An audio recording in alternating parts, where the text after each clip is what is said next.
Assalamualaikum warahmatullahi wabarakatuh. Salam sejahtera bagi kita semua. Perkenalkan, nama saya Putri D, NIM 45221045, kelas 1B Administrasi Bisnis. Kali ini saya akan membahas materi yang berjudul pengangguran, di mana materi ini sebagai penilaian akhir semester yang diberikan oleh Pak Ahmadi Usman, SE MAPPI NE. Langsung saja, apa sih pengertian dari pengangguran? Pengangguran adalah isu makro yang mempengaruhi manusia secara langsung dan merupakan masalah yang paling berat. Adapun pengertian pengangguran yang lain itu pengangguran atau tunakarya adalah istilah untuk orang yang tidak bekerja sama sekali, sedang mencari pekerjaan, bekerja kurang dari 2 hari selama seminggu, atau seseorang yang sedang berusaha mendapatkan pekerjaan yang layak. Kedua, bagaimana sih analisis pengangguran? Analisis pengangguran, tingkat pengangguran dapat dihitung dengan cara membandingkan jumlah pengangguran dengan jumlah angkatan kerja yang dinyatakan dalam persen. Pengangguran yang berkepanjangan juga dapat menimbulkan efek psikologis yang buruk terhadap penganggur dan keluarganya. Di negara berkembang seperti Indonesia dikenal istilah pengangguran terselubung, di mana pekerja yang tidak semestinya bisa dilakukan dengan tenaga kerja sedikit dilakukan oleh lebih banyak orang. Jumlah pengangguran biasanya seiring dengan pertambahan jumlah penduduk serta tidak didukung oleh tersedianya lapangan kerja baru atau keengganan untuk menciptakan lapangan kerja minimal untuk dirinya sendiri, atau memang tidak memungkinkan untuk mendapatkan lapangan kerja atau tidak memungkinkan untuk menciptakan lapangan kerja. Jenis-jenis pengangguran. Ada 2 jenis pengangguran. 1. Pengangguran jam kerja. Berdasarkan jam kerja, pengangguran dikelompokkan lagi menjadi 3 macam, yaitu A. Pengangguran terselubung atau discretion unemployment oleh banyak orang. Pengangguran terselubung adalah di mana tenaga kerja yang tidak bekerja secara optimal karena suatu alasan tertentu.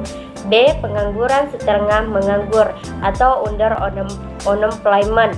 Pengangguran setengah menganggur adalah tenaga kerja yang tidak bekerja secara optimal karena tidak ada lapangan pekerjaan. Biasanya tenaga kerja setengah menganggur ini merupakan tenaga kerja yang bekerja kurang dari 35 jam selama seminggu.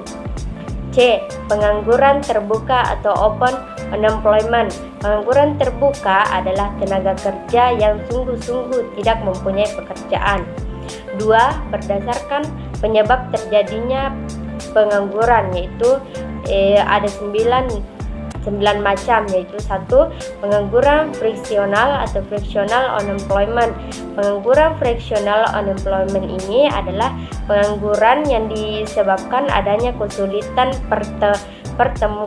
mempertemukan antara pihak yang membutuhkan tenaga kerja dengan pihak yang memiliki tenaga kerja atau angkatan kerja. Pengangguran struktural atau structural unemployment adalah pengangguran yang disebabkan oleh penganggur yang mencari lapangan pekerjaan tidak mampu memenuhi persyaratan yang ditentukan pembuka lapangan pekerjaan. Pengangguran teknologi atau technology unemployment. Pengangguran teknikal ini contohnya itu seperti penyebab karena adanya perusahaan lain sejenis yang beroperasi dengan atau daya beli produk oleh masyarakat menurun. Pengangguran musiman, contohnya itu dari pengangguran musiman yaitu para petani atau nelayan. Pengangguran setengah menganggur. Pengangguran setengah menganggur ini adalah pengangguran di saat pekerjaan yang hanya bekerja di bawah jam normal sekitar 7-8 jam per hari. Pengangguran keahlian adalah pengangguran yang tidak adanya lapangan kerja yang sesuai dengan bidang keahliannya. Contohnya seperti anak sekolah atau siswa dan mahasiswa. Mereka adalah ahli pencari ilmu, tetapi mereka tidak menghasilkan uang atau justru harus mengeluarkan uang atau biaya, misalnya harus membeli paket buku LKS atau membayar biaya kursus yang diselenggarakan oleh sekolah sendiri. Pengangguran total. Pengangguran total adalah pengangguran yang benar-benar tidak mendapatkan pekerjaan. Pengangguran unik ini adalah pekerjaan yang menerima gaji secara rutin tanpa pemotongan, tetapi di tempat kerjanya hanya sering diisi dengan bercerita sesama pekerja karena minimalnya pekerjaan yang harus dikerjakan. Selanjutnya, penyebab pengangguran. Penyebab pengangguran dibagi menjadi 4. 1. Turunnya output dan pengeluaran total. Output dan pengeluaran total ini menurun, maka permintaan terhadap tenaga kerja yang sangat rendah. Artinya ini sama dengan terjadi peningkatan pengangguran. 2. Tidak sebandingnya penawaran dengan permintaan pekerja. Ketidaksebandingan dapat terjadi karena permintaan terhadap satu jenis tenaga kerja meningkat, sedangkan permintaan untuk jenis lainnya menurun, sementara penawaran tidak cukup mampu menyelesaikannya. 3. Waktu yang dibutuhkan untuk mencari pekerjaan. Para pekerja memiliki preferensi seperti kemampuan yang berbeda-beda dan pekerjaan yang memiliki karakteristik yang berbeda-beda. 4. Perubahan teknologi. Teknologi selalu berkembang dan ini membutuhkan tenaga kerja yang mampu menyesuaikan perkembangan teknologinya. Dampak pengangguran. 1. Dampak pengangguran terhadap perekonomian suatu negara. Tujuan akhir pembangunan ekonomi suatu negara pada dasarnya adalah meningkatkan kemakmuran masyarakat dan pertumbuhan ekonomi agar stabil dan dalam keadaan naik terus. Hal ini terjadi karena pengangguran berdampak negatif terhadap kegiatan perekonomiannya. Seperti yang dijelaskan di bawah ini, yaitu 1. Masyarakat tidak dapat memaksimalkan tingkat kemakmuran yang dicapainya. Hal ini terjadi karena pengangguran bisa menyebabkan pendapatan nasional real atau nyata yang dicapai masyarakat akan lebih rendah daripada pendapatan potensial atau pendapatan yang seharusnya.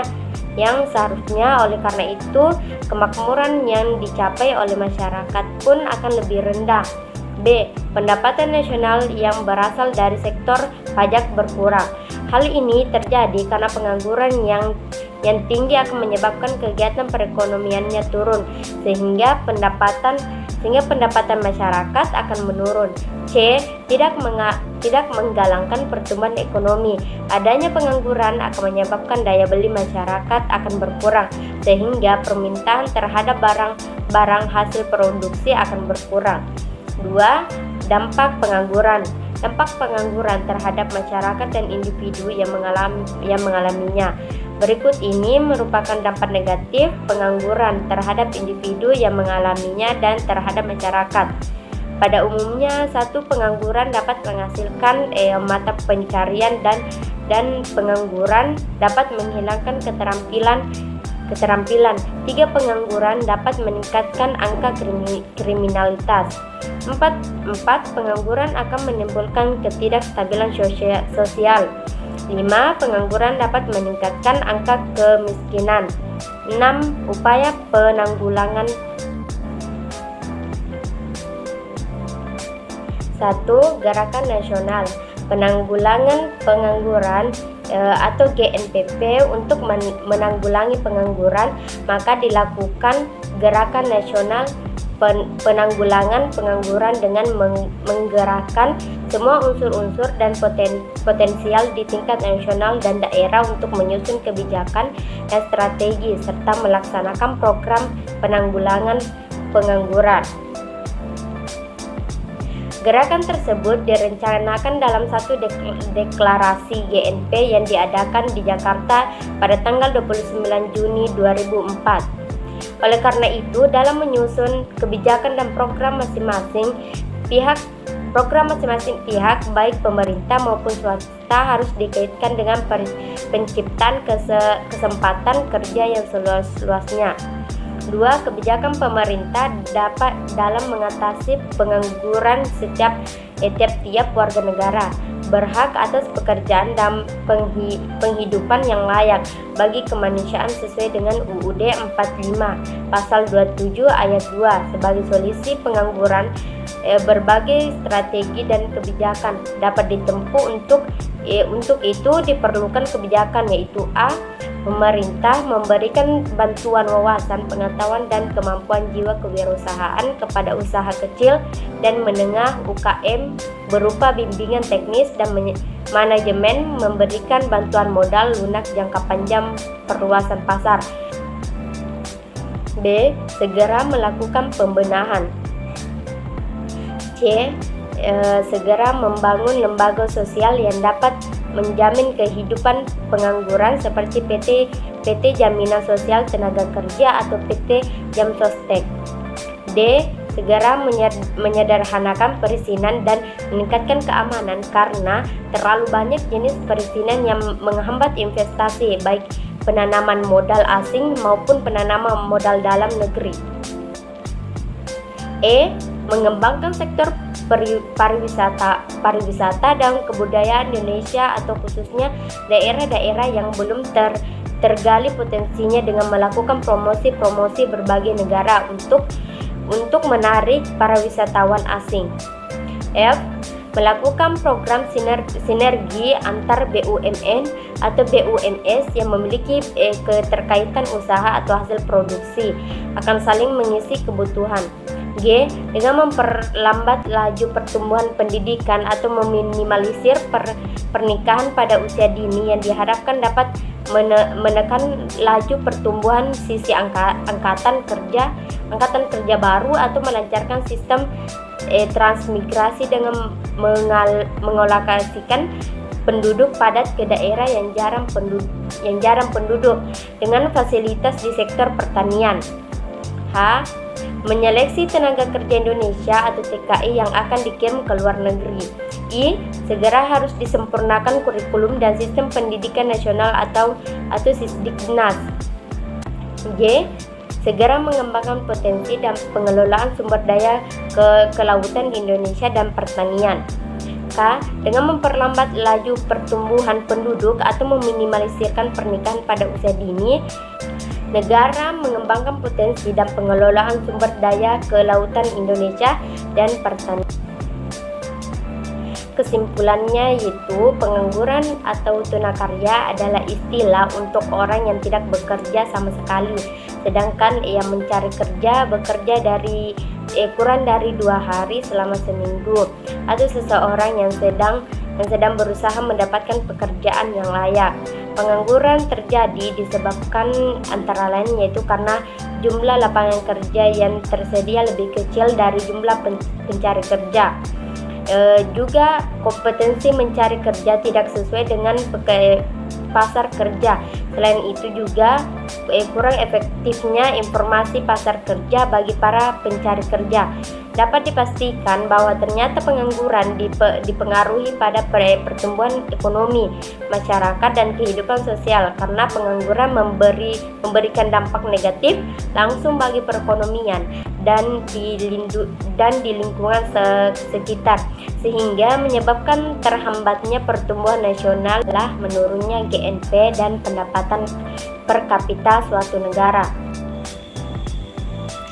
Baiklah, mungkin hanya itu yang dapat saya jelaskan tentang materi pengangguran. Kurang lebihnya mohon dimaafkan. Wabillahi taufiq wal hidayah. Wassalamualaikum warahmatullahi wabarakatuh.